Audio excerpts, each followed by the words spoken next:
प्रेरणा 10वीं कक्षा की छात्रा थी। उसे अपने क्लास टीचर अरुण से प्यार हो गया था और वो हमेशा उनके ख्यालों में खोई रहती। फिर क्या हुआ, जानने के लिए देखते हैं क्लास टीचर से प्यार। अरुण सर क्लास में बच्चों को पढ़ा रहे थे, लेकिन प्रेरणा का ध्यान पढ़ाई पर नहीं था। वो सिर्फ अरुण सर को देख रही थी। प्रेरणा, तुम्हारा ध्यान किधर है? जी यही है सर। तो बताओ, अभी मैं क्या पढ़ा रहा हूँ? जी वो प्रेरणा चुप थी, क्योंकि उसे पता ही नहीं था कि अरुण सर क्या पढ़ा रहे थे। क्लास के सभी बच्चे हंसने लगते हैं। तुम सब चुप हो जाओ, किसी पर हंसना अच्छी बात नहीं है। प्रेरणा, तुम 10वीं कक्षा में पढ़ती हो, तुम्हें इस बात का बहुत ध्यान रखना चाहिए और अपनी पढ़ाई पर ध्यान देना चाहिए। तुम्हारे बोर्ड एग्जाम्स आने वाले हैं, अगर तुमने रिजल्ट अच्छा नहीं किया तो मेरी बहुत बदनामी हो जाएगी। मुझे माफ कर दीजिए सर, मैं अपना ध्यान पढ़ाई में लगाऊंगी। ठीक है, बैठ जाओ। सभी बच्चों ध्यान से सुनो, कल रविवार है, कल छुट्टी है, इसलिए मैं तुम लोगों को कुछ होमवर्क दे रहा हूँ। सोमवार को सब अपना अपना होमवर्क करके लाना। रविवार सुनते ही प्रेरणा उदास हो जाती है और मन में सोचती है, कल स्कूल बंद है, मैं स्कूल नहीं आऊंगी तो अरुण सर को कैसे देखूंगी। अरुण सर कितने हैंडसम हैं, इनको जब तक ना देखूं तो मेरा मन ही नहीं लगता। मैं अरुण सर को कैसे बताऊं कि मैं उनसे कितना प्यार करती हूँ। शाम को छुट्टी के बाद सभी बच्चे घर चले जाते हैं। दूसरे दिन रविवार की छुट्टी थी। प्रेरणा देर तक सो रही थी, तभी उसकी माँ सुजाता उसके कमरे में आई। प्रेरणा, बेटी प्रेरणा, उठ जाओ, सुबह के 10 बज चुके हैं। नहा धोकर तैयार हो जा, स्कूल से जो होमवर्क मिला है उसे पूरा कर ले। ओहो माँ, थोड़ी देर और सोने दो ना, कितना अच्छा सपना देख रही थी, आपने जगा दिया। सपने बाद में देख लेना, पहले उठ जा। प्रेरणा उठ जाती है। ओहो, कितना सुहाना सपना था। सपने में अरुण सर और मैं क्लास में अकेले थे। काश कभी ऐसा मौका सच में मिल जाता। प्रेरणा उठकर नहा लेती है और नाश्ता करके बैठी होती है। आज अरुण सर को देखने का बहुत दिल हो रहा है, लेकिन क्या करूं, आज उन्हें कैसे देखूं। तभी उसके दिमाग में एक आइडिया आता है। सवाल समझ नहीं आने का बहाना बनाकर उन्हें वीडियो कॉल करती हूँ, इसी बहाने उन्हें देख लूंगी, लेकिन उससे पहले थोड़ा मेकअप कर लूं। प्रेरणा मेकअप करती है और तैयार होने के बाद अरुण सर को वीडियो कॉल करती है। हेलो प्रेरणा, बोलो क्या बात है, तुमने मुझे वीडियो कॉल क्यों किया है? सर, मुझे कुछ सवाल समझ में नहीं आ रहे थे, क्या आप मेरी मदद करेंगे? हाँ पूछो, कौन सा सवाल तुम्हें नहीं समझ आ रहा है? प्रेरणा अरुण सर से सवाल पूछती है। थोड़ी देर के बाद वो फोन रख देती है। आज तो अरुण सर को देख लिया, अब हर रविवार यही करूंगी। अब प्रेरणा हर रविवार को अरुण सर को वीडियो कॉल करती और सवाल पूछने के बहाने उन्हें देखा करती। एक दिन छिप छिप कर प्यार करना तो बहुत हो गया, अब मुझे अरुण सर को बताना होगा कि मैं उनसे कितना प्यार करती हूँ, लेकिन कैसे बताऊं। तभी क्लास में एक नोटिस आया जिसमें लिखा था कि इस शनिवार सभी बच्चे पिकनिक पर जा रहे हैं और साथ में उनके क्लास टीचर भी होंगे। ये बहुत अच्छा मौका है, पिकनिक के बहाने उन्हें अपने दिल की बात बता दूंगी। प्रेरणा बेसब्री से शनिवार का इंतजार करने लगी। शनिवार आने से पहले उसने अपने पिताजी से पैसे लेकर कुछ चॉकलेट खरीदे। अरुण सर को पहले ये चॉकलेट दूंगी और फिर उनसे अपने दिल की बात कह दूंगी। प्रेरणा बहुत खुश थी। शनिवार आते ही उसने बहुत सुंदर सी ड्रेस पहनी और चॉकलेट लेकर स्कूल बस में बैठ गई।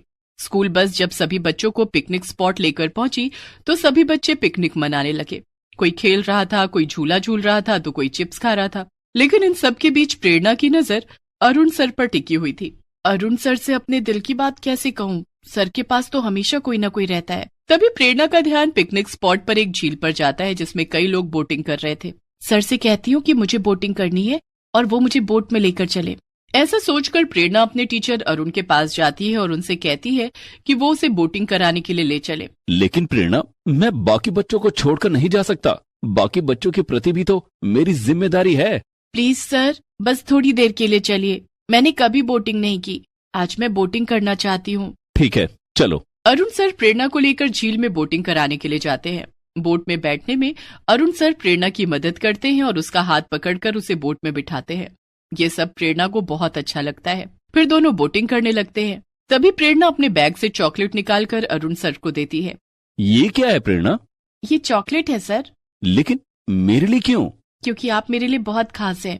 क्या मतलब, मैं समझा नहीं। अरुण सर, मैं आपसे बहुत प्यार करती हूँ। अच्छा, तो ये सब कहने के लिए तुम मुझे यहाँ लेकर आई हो? हाँ अरुण सर। प्रेरणा, ये तुम्हारी पढ़ाई करने की उम्र है और मैं तुम्हारा टीचर हूँ, गुरु हूँ। गुरु पिता के समान होता है। तुम्हें मेरे बारे में न सोचकर अपनी पढ़ाई पर ध्यान देना चाहिए। लेकिन सर, मेरा पढ़ाई में बिल्कुल मन नहीं लगता है। जब तक आपको ना देख लूं मेरा दिन नहीं बनता। प्रेरणा, अब हमें चलना चाहिए। क्लास के बाकी बच्चे मुझे ढूंढ रहे होंगे। लेकिन सर, जब तक आप मेरी बात का जवाब नहीं देंगे मैं यहाँ से नहीं जाऊंगी और झील में कूद जाऊंगी। नहीं प्रेरणा, ऐसा मत करना। तो आप कह दीजिए कि आप भी मुझसे प्यार करते हैं। अरुण सर अब बहुत मुसीबत में पड़ गए थे। प्रेरणा की बात मानने के अलावा उनके पास और कोई रास्ता नहीं था। उन्होंने प्रेरणा की बात मान ली। ठीक है प्रेरणा, मैं तैयार हूँ। प्रेरणा ने अरुण सर को गले से लगा लिया और फिर दोनों बोटिंग करते हुए झील के किनारे आ गए। बोट से उतरकर दोनों पिकनिक स्पॉट पर आए। प्रेरणा बहुत खुश नजर आ रही थी, लेकिन अरुण सर चिंता में डूबे हुए थे। शाम को पिकनिक खत्म हो गई और सारे बच्चे स्कूल बस में बैठकर अपने अपने घर चले गए। अब प्रेरणा रोज अरुण सर को वीडियो कॉल करने लगी। घर में कोई कुछ पूछता तो कह देती कि पढ़ाई के सिलसिले में टीचर से बात कर रही हूँ। धीरे धीरे प्रेरणा के 10वीं के फाइनल एग्जाम्स नजदीक आने लगे। एक दिन, सभी बच्चों ध्यान से सुनो। 2 महीने बाद आप लोगों के फाइनल एग्जाम्स हैं। आप लोगों को 2 महीने की छुट्टियां दी जा रही हैं ताकि आप लोग परीक्षा की तैयारी कर सको। 2 महीने? 2 महीने तो बहुत ज्यादा होते हैं सर। अगर इस बीच हमें आपसे कुछ पूछना हो तो हम क्या करेंगे? तुम मुझसे फोन पर पूछ सकती हो प्रेरणा। कोई भी बच्चा मुझसे फोन पर कुछ भी पूछ सकता है। लेकिन उस दिन घर जाने के बाद प्रेरणा सोचती है कि 2 महीने तक अरुण सर से सिर्फ फोन पर बातें करके उसका काम नहीं चलेगा। वो तो उनसे रोज मिलना चाहती है। तभी उसे एक आइडिया आया। अरुण सर से ट्यूशन पढ़ने के बहाने उन्हें अपने घर पर बुलाऊंगी। प्रेरणा उसी समय अपने पिताजी के पास जाती है और कहती है, पिताजी, 2 महीने बाद मेरी 10वीं की बोर्ड परीक्षाएं हैं। परीक्षाएं अच्छे से हों और अच्छे नंबर आए, इसके लिए मैं ट्यूशन पढ़ना चाहती हूँ।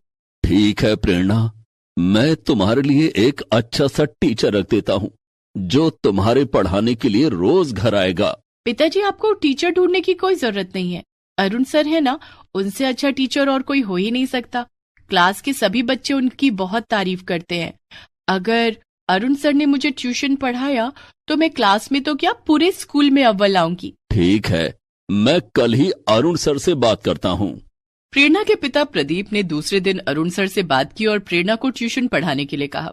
दूसरे दिन से अरुण सर रोज प्रेरणा को ट्यूशन पढ़ाने उसके घर आने लगे। लेकिन प्रेरणा का अब भी पढ़ने में मन नहीं लगता था। प्रेरणा, मैं देख रहा हूँ कि तुम्हारा पढ़ने में बिल्कुल मन नहीं लगता। क्या करूँ सर, जब आप सामने होते हैं तो मैं आपको ही देखती रह जाती हूँ। क्या इसी के लिए तुमने मुझे ट्यूशन पर रखा है? देखो प्रेरणा, अगर तुम्हारा रिजल्ट अच्छा नहीं हुआ तो मेरी छवि खराब हो जाएगी। सब यही कहेंगे कि मैं अच्छा टीचर नहीं हूँ। क्या तुम यही चाहती हो? नहीं, मैं चाहती हूँ कि सब आपकी बहुत तारीफ करें। तो फिर अभी पढ़ाई पर ध्यान दो। परीक्षा खत्म होने के बाद हम दोनों कहीं घूमने चलेंगे। ये सुनकर तो प्रेरणा के जैसे पंख लग गए। उस दिन से वो पढ़ने में काफी ध्यान देने लगी और मेहनत भी करने लगी। देखते ही देखते 2 महीने गुजर गए और प्रेरणा की परीक्षाएं नजदीक आ गई। प्रेरणा ने अच्छी तरह से अपनी परीक्षा दी। कुछ दिनों के बाद परीक्षा का रिजल्ट भी आ गया। लेकिन उस दिन रिजल्ट घोषित करने के लिए क्लास में अरुण सर नहीं आए, कोई और ही आया। बच्चों, मेरा नाम विनीता है। मैं कक्षा 11वीं की टीचर हूँ। आप में से प्रेरणा कौन है? मैं हूँ मैम। प्रेरणा, तुम पूरे स्कूल में अव्वल आई हो। लेकिन अरुण सर क्यों नहीं आए मैम? अरुण सर शहर छोड़कर चले गए हैं। उन्होंने दूसरे शहर में कोई दूसरा स्कूल ज्वाइन कर लिया है। प्रेरणा के समझ में नहीं आ रहा था कि वो अपने अव्वल आने की खुशी मनाए या अरुण सर के जाने का गम। उसने अरुण सर को फोन किया लेकिन उनका नंबर बंद था। वो समझ गई कि उसका रिजल्ट सबसे अच्छा हो, इसके लिए अरुण सर ने उसकी सारी शर्तें मानी और एक गुरु का धर्म निभाया।